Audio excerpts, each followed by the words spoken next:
Us here at Most Wanted Fine Art in Pittsburgh. This place is awesome. We're happy to be here tonight. So this is a story that we wrote together, and we wanted to read it together. Some Girls Pickle Back by Joseph Patrick Pascal and Suany Cañarte. Is Alicia almost ready? Rick asked Fiona in the morning. I hope so, she replied. She's been in the bathroom for an inordinately long amount of time. But Rick didn't have to wait much longer until Alicia was all set. The glades were just as exciting as Rick had expected.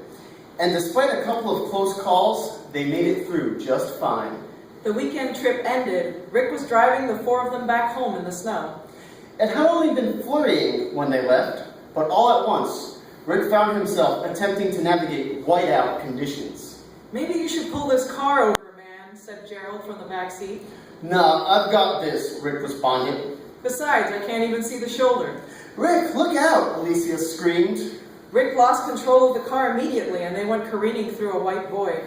It didn't take them long to realize that they were very deep in a snowdrift. We just have to hope that someone rescues us once the damn blizzard lets up, said Gerald. The four of them drifted in and out of sleep. Gerald and Fiona huddled together for warmth in the back seat, and Rick and Alicia did the same. Rick woke to Alicia making sobbing noises, cowering away from him on the far side of the front seat, curled up in a fetal position. All of my toiletries are in the trunk right now, Rick, Alicia cried. I'm a freak. She cried louder and louder. I'm a freak, Rick. I am a freak. It'll be okay, Alicia, said Rick, rubbing her cheeks together to comfort her. Right now, the toiletries are the least of our worries. Look into my eyes. We will be warmer together if we stay together.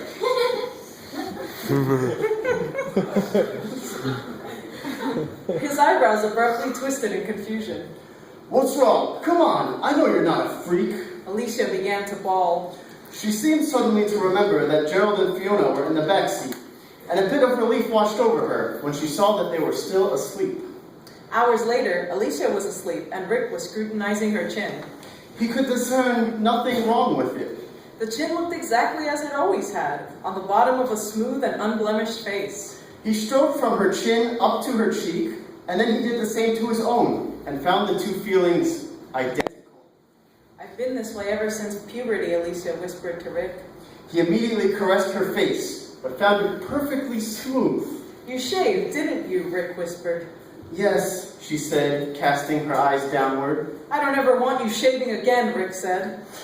It took a bit more coaxing than that, but Alicia complied, and in time, Rick was in ecstasy as he rubbed his face into her breasts and beard, feeling the weight of her beard as he hefted it into both hands.